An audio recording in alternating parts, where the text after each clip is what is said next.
Hi guys, nagpa-despedida party ang Pinay sa Bethlehem mga guys. Kasali na yung dalawang St. Paul sisters na na-assign sa Bethlehem University mga guys.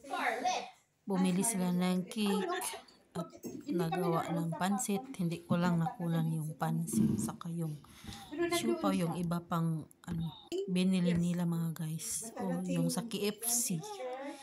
Bumili sila ng para pang despedida sa amin mga guys. Frozen like this. Frozen because you know your sugar. But it's okay. Your daddy, give your daddy. It's ready. Needs nagkape ka? Magkape tayo. Kape yan meron. You have your plate. I thank you. Lori. Hindi ka Jerusalem, dali-dali. Pilipina, uwi na siya sa akin. Si Yadi? Si Yadi lang ang uli sa Pilipinas. Ay, oh, kamukha na si Lori. Nagdito kami nag-gather.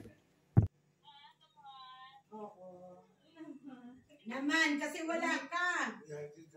Dalhin ka sana namin.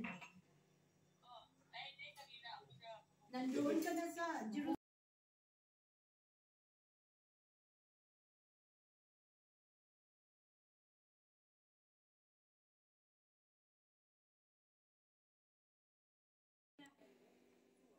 So, hanapin ko si Lo. Re. Ang Re, R-I-E. R-I-E.